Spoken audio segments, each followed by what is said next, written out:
Next very important is, her chapter में हम लोग रेगुलेशन तो पढ़ते ही हैं, तो next very important topic is regulation of excretory system या रेगुलेशन ऑफ आप बोल दो किडनीज। तो किडनीज में जो भी ये सब काम चल रहा है इसको रेगुलेट कैसे किया जाता है।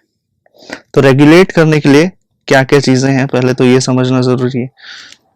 रेगुलेट करने के लिए किडनी के पास 3 चीजें हैं, ठीक है। ऑस्मो रिसेप्टर सबसे पहली चीज जो इंपॉर्टेंट है वो है ऑस्मो, कुछ खास तरह के रिसेप्टर्स हैं किडनी के पास जिसको बोलते हैं ऑस्मो रिसेप्टर्स, जो एक्टिवेट होते हैं 3 रीजन की वजह से। Activated due to changes in, activated due to changes in first blood volume, blood volume में अगर कोई चेंज हुआ तो सेकंड चीज बॉडी फ्लूइड वॉल्यूम में अगर कोई चेंज आया तो, and third thing is ionic concentration में कोई चेंज आया तो, ठीक है। आयनिक कॉन्सेंट्रेशन में कोई चेंज आया तब। तो ये आप देख रहे हो ये 3 चीजें, फाइन। तो ये 3 चीजों में अगर कोई चेंज आया, ब्लड वॉल्यूम में कोई चेंज आया, बॉडी फ्लूइड वॉल्यूम में कोई चेंज आया या आयोनिक कॉन्सेंट्रेशन में कोई चेंज आया तो एक्टिवेट हो जाएंगे osmo receptors. Osmo receptors activate हो जाएंगे एंड उसको मेंटेन करने के लिए रेगुलेशन होगा। First thing is done by ADH, ठीक है। पहला देखते हैं एडीएच। 3 चीजें रेगुलेट करती हैं बेसिकली, एडीएच, जक्स्टाग्लोमेरुलर अपैरेटस और फिर है arterial natriuretic factor, arterial natriuretic factor, ठीक है। तो देखते हैं जरा क्या है। 3 चीजें मेंटेन करेगी हमने जैसा कहा। This is regulation of kidney function, regulation of kidney function is maintained by, efficiently monitored or maintained or regulated by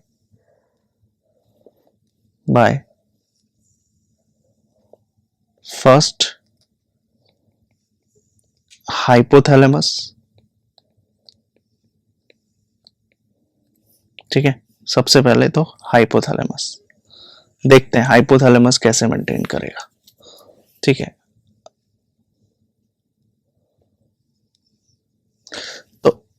हमने कहा कि ऑस्मो रेगुलेटर्स 3 कारणों की वजह से, ऑस्मो रेगुलेटर 3 कारणों की वजह से एक्टिवेट होंगे। कुछ भी हो सकते हैं इन तीनों रीजन में, कुछ भी हो, चाहे ब्लड वॉल्यूम में कुछ चेंज आया हो, बॉडी फ्लूइड वॉल्यूम में कोई चेंज आया हो या आयोनिक कॉन्सेंट्रेशन में कुछ चेंज आया हो, ज्यादा हो गया हो, कम हो गया हो, कुछ भी हो, ठीक है। ओके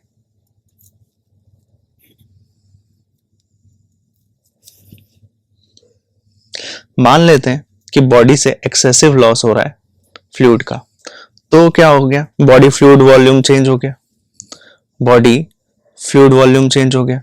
यानी कि अगर एक्सेसिव, हाइपोथैलेमस सबसे पहले देख रहे हैं, तो अगर एक्सेसिव लॉस ऑफ फ्लूइड हो रहा है बॉडी से, मान लेते हैं किसी भी रीजन की वजह से एक्सेसिव लॉस ऑफ फ्लूइड हो रहा है बॉडी से, फ्रॉम द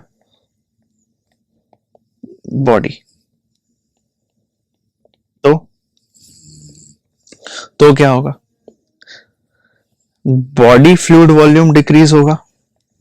हमने बोला था अगर body fluid volume, blood volume या फिर आयोनिक कॉन्सेंट्रेशन अगर डिक्रीज होता है तो ऑस्मो रिसेप्टर्स एक्टिवेट हो जाएंगे। तो इसका मतलब ऑस्मो रिसेप्टर्स एक्टिवेट हो जाएंगे, ऑस्मो रिसेप्टर्स एक्टिवेटेड, ठीक है। तो ध्यान रखना कंडीशन क्या है, कंडीशन यह है कि हमारी बॉडी में बॉडी फ्लूइड वॉल्यूम जो है वो लॉस हो गया, लॉस ऑफ फ्लूइड की वजह से कम हो रहा है, तो हमें क्या करना पड़ेगा, बॉडी फ्लूइड वॉल्यूम बढ़ाना पड़ेगा, ठीक है। तो क्या हुआ है, ऑस्मो रिसेप्टर्स अभी एक्टिव हो गए। जब ऑस्मो रिसेप्टर्स एक्टिव हुआ है, आगे देखो, ऑस्मो रिसेप्टर्स एक्टिव होने के बाद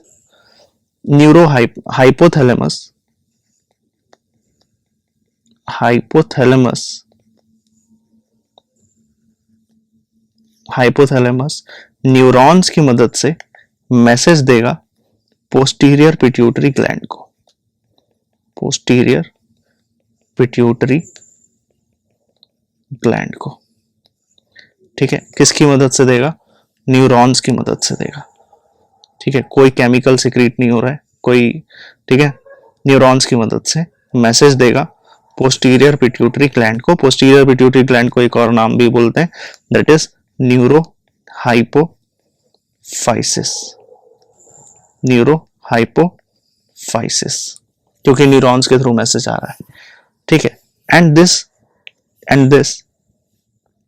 neurohypophysis will start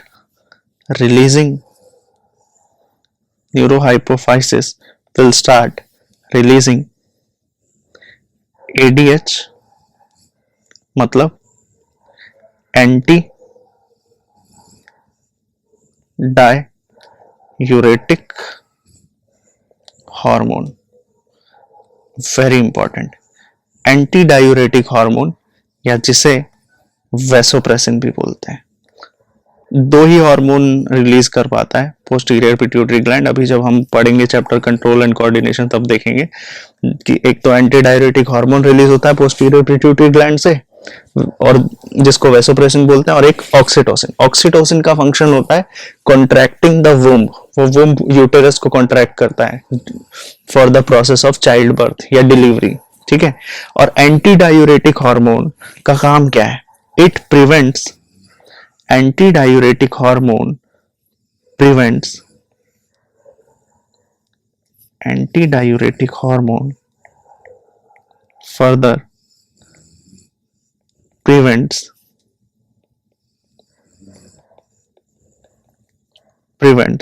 diuresis। Diuresis मतलब एक्सेसिव यूरिनेशन, एक्सेसिव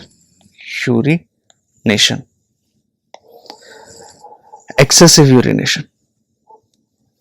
अब एक्सेसिव यूरिनेशन कैसे रोकेगा ADH? देखो जरा, पहला तो ये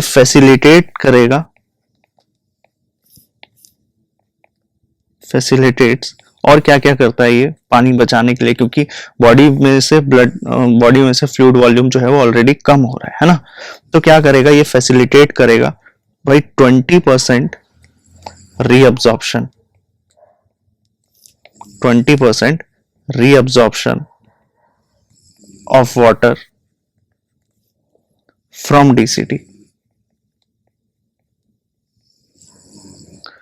कंस्ट्रिक्ट कर देगा, ठीक है, रीअब्जॉर्प्शन बढ़ गया वाटर का, ओके, तो वाटर कम लॉस होगा बॉडी से। कंस्ट्रिक्ट कर देगा रीनल आर्टरियोल्स को, कंस्ट्रिक्ट कर देगा रीनल आर्टरियोल्स को। और रीनल आर्टरियोल्स यानी कि किडनी में जो आर्टरियोल्स हैं वो अगर कंस्ट्रिक्ट होंगी तो क्या होगा? जब भी आर्टरियोल्स यानी कि ब्लड वेसल्स कंस्ट्रिक्ट होती हैं तो वहां का ब्लड प्रेशर इंक्रीज होगा, प्लस ब्लड फ्लो भी इंक्रीज होगा। और ब्लड फ्लो के इंक्रीज होने से क्या GFR भी इंक्रीज होगा? हाँ, GFR भी इंक्रीज होगा, ओके, GFR भी इंक्रीज होगा। और GFR इंक्रीज होगा देन यू विल सी कि भाई रीअब्जॉर्प्शन और ज्यादा बढ़ गया है।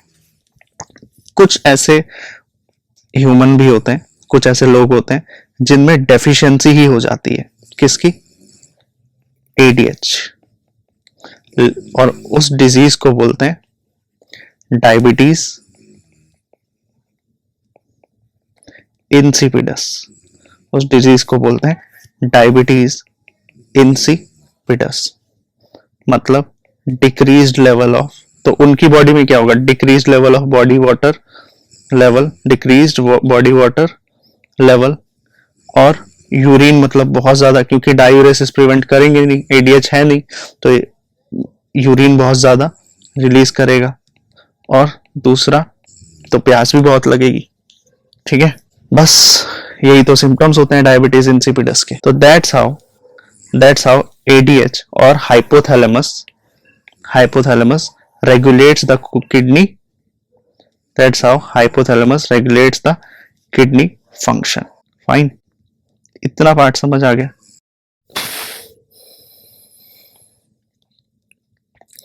Next type of regulation is done by juxtaglomerular apparatus. ठीक है, next type of regulation is done by juxtaglomerular nephrons पढ़े थे हमने। ठीक है, उसी से related juxtaglomerular apparatus, juxtaglomerular apparatus। देखो जरा ये कैसे रेगुलेट कर रहा है। juxtaglomerular कुछ सेल्स हैं जो juxtaglomerular रीजन में पाए जा रहे सेल्स हैं, उनको बोलते हैं juxtaglomerular cells of afferent arterioles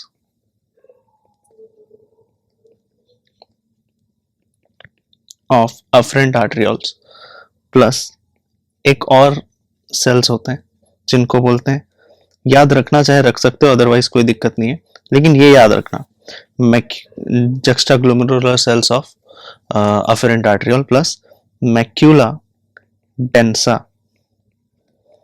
of DCT।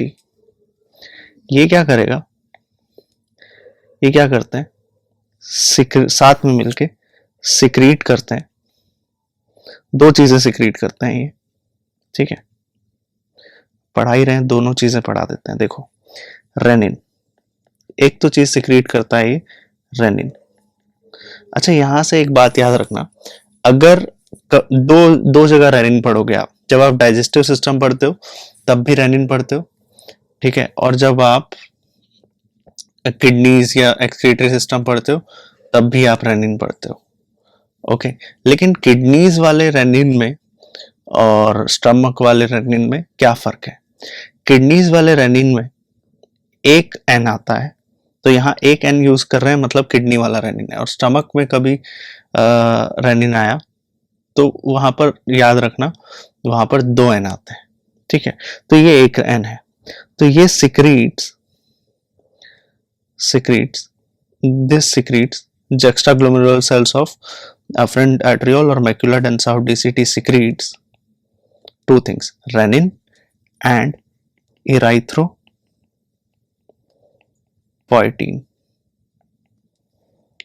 ठीक है, erythropoietin सुना होगा आपने, erythropoietin triggers। ठीक है, इस चैप्टर से erythropoietin का कुछ लेना देना नहीं है, लेकिन वर्ड आ गया है तो मैं समझा रहा हूं। इट ट्रिगर्स इराइथ्रोपोइसिस, मतलब आरबीसी फॉर्मेशन।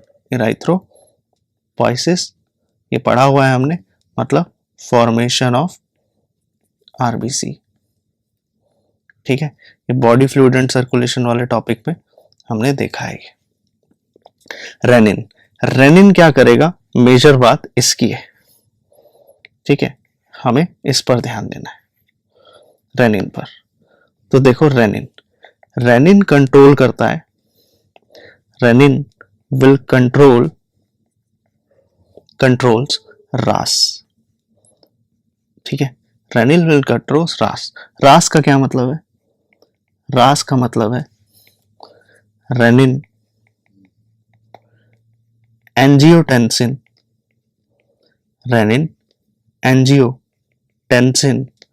एल्डोस्टेरॉन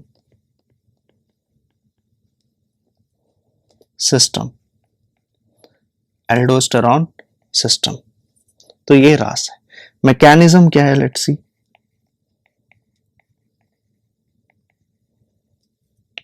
मैकेनिज्म क्या है, मैकेनिज्म इज कि जब भी मान लेते हैं कंडीशन इज कि बीपी लो हो गया है या ब्लड वॉल्यूम डिक्रीज हो गया है।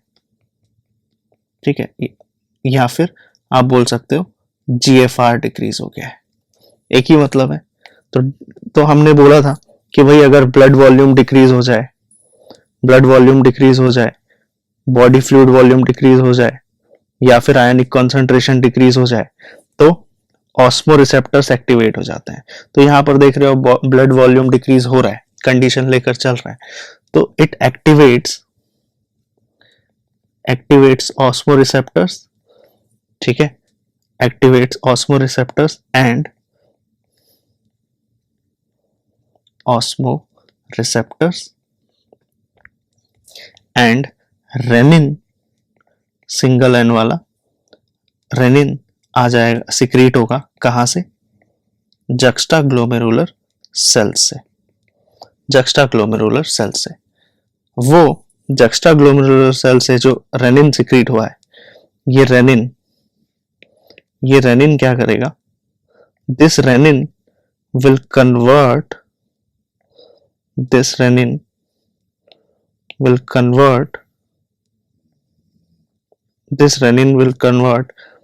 angio this renin will convert angiotensinogen into angiotensin 1 plus angiotensin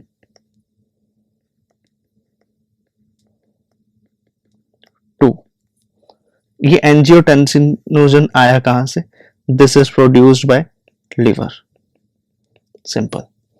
तो एंजियोटेंसिनोजन 2 का यहां पर काम है, ठीक है, एंजियोटेंसिन 2 का यहां पर काम है।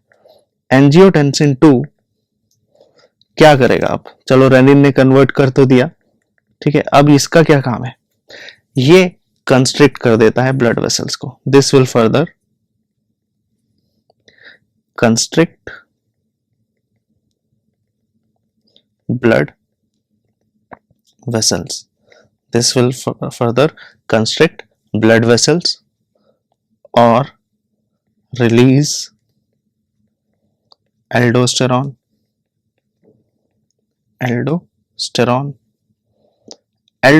क्या करेगा, चलो कंस्ट्रिक्ट कर दिया ब्लड वेसल कंस्ट्रिक्ट होने से क्या होता है ये हमने देखा, ब्लड वेसल्स अगर कंस्ट्रिक्ट हो जाएंगी तो ये हमें याद है कि ब्लड प्रेशर क्या हो जाएगा, इंक्रीज, GFR क्या हो जाएगा, increase, and problem will be solved, ठीक है। ये यहां भी हमने यही देखा था कि ब्लड फ्लो इंक्रीज हो जा, ब्लड वेसल रीनल आर्टरियोल यहाँ पर कंस्ट्रिक्ट हो गई थी तो BP हाई हो गया था, ब्लड फ्लो हाई इंक्रीज हो गया था, और GFR भी इवेंचुअली इंक्रीज हो गया था, और यही हम चाहते थे, प्रॉब्लम सॉल्व हो गई थी।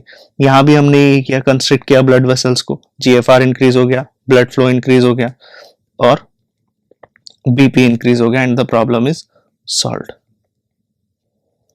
एल्डोस्टेरॉन के रिलीज होने से क्या होगा, देखो एल्डोस्टेरॉन क्या करेगा अपने एंड से, एल्डोस्टेरॉन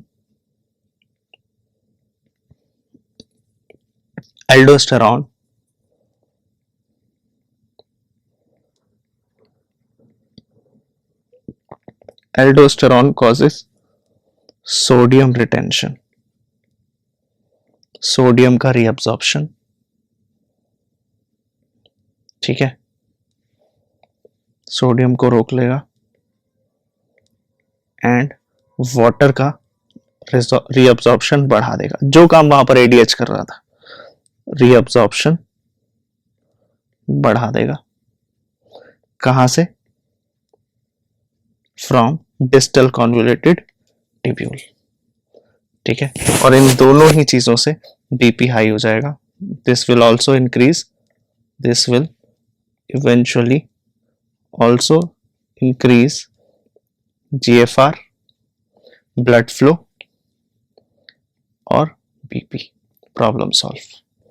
तो यहां पर क्या देखा आपने, कैसे अगर बॉडी फ्लूइड वॉल्यूम डिक्रीज होता है तो ऑस्मो रिसेप्टर्स एक्टिव होते हैं, देन हाइपोथैलेमस पहला कि रेगुलेशन देखा हमने, हाइपोथैलेमस क्या करता है, न्यूरॉन्स भेजता है पोस्टीरियर पिट्यूटरी ग्लैंड में, and then ADH anti diuretic hormone vasopressin, vasopressin बोलते हैं जिसको, वैसोप्रेसिन बोलते हैं जिसको, ठीक है, सिक्रीट करता है, and that prevents diuresis, excessive urination, and facilitates 20% of reabsorption of water from DCT, constricts renal arteriole, and that's how increases the blood flow and increases the blood flow, blood pressure, ठीक है, and glomerular filtration rate.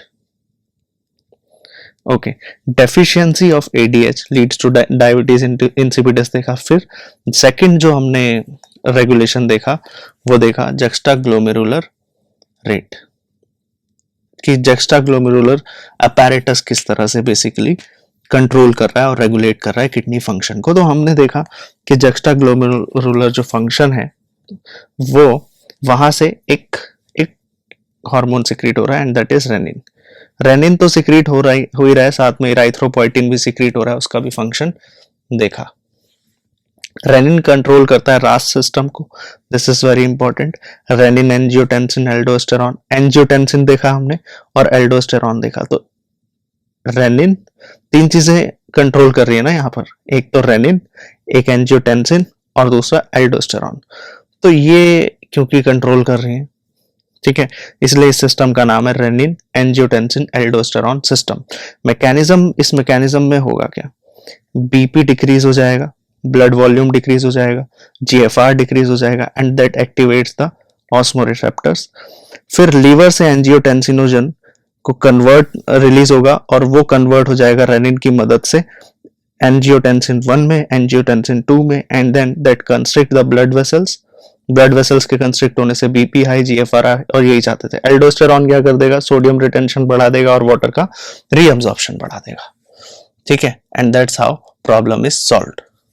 Next thing, अब किस तरह से regulation heart करता है kidney function का। Kidney function का रेगुलेशन किस तरह से हार्ट करता है, और उसे ही आप बोलते हो क्या, आर्टेरियल नाइट्रियूरेटिक फैक्टर, ANF, यानी कि arterial natriuretic factor, right, ANF, arterial natriuretic factor। अब ये थोड़ा सा उल्टा है, अभी तक जो सिचुएशन देख रहे थे वहां पर क्या हो रहा था, बॉडी फ्लूइड वॉल्यूम डिक्रीज हो रहा था। यहाँ जक्स्टा ग्लोमेरुलर अपैरेटस में भी बॉडी फ्लूइड वॉल्यूम डिक्रीज हो रहा था, बीपी डिक्रीज हो रहा था, ब्लड वॉल्यूम डिक्रीज हो रहा था। लेकिन अगर मान लो कि इंक्रीज हो जाता है तो ये आर्टेरियल नाइट्रियूरेटिक फैक्टर एक्टिवेट होगा। तो this arterial natriuretic factor is activated by increase in BP और increase blood flow to the atrium are the upper chambers of the heart, ठीक है। और ये क्या करेगा, आर्टेरियल नाइट्रियूरेटिक फैक्टर क्या करेगा, दिस कॉजेस, ये सिंपल सा एक काम करेगा, दिस कॉजेस वेजोडाइलेशन, वेसल्स को क्या कर दो आप, डायलेट कर दो, ठीक है, सरफेस एरिया और बढ़ा दो। तो वेसल्स डायलेट हो जाएंगी तो बीपी डिक्रीज हो जाएगा, ठीक है, बीपी डिक्रीज हो जाएगा। तो आप बोल सकते हो बीपी डिक्रीज हो गया तो ब्लड फ्लो भी डिक्रीज हो जाएगा, ब्लड फ्लो डिक्रीज हो जाएगा तो जीएफआर भी डिक्रीज हो जाएगा। तो इस प्रोसेस को क्या हम एंटागोनिस्टिक या फिर ऑपोजिट बोल सकते हैं रास सिस्टम के, एंटागोनिस्टिक टू रास बोल सकते हैं। क्यों, रास में हम वेजो कंस्ट्रिक्शन कर रहे थे, ठीक है, वहां पर हम बढ़ा रहे थे बीपी को, यहां हम घटा रहे हैं बीपी को, ठीक है, ब्लड फ्लो को घटा रहे हैं, ठीक है, ब्लड फ्लो को घटा रहे हैं, ठीक है। पहले से क्या था, हाई था, ठीक है। तो जीएफआर भी क्या हो जाएगा, GFR will also डिक्रीज। बस यही रेगुलेशन है, that is by arterial natriuretic factor. Fine.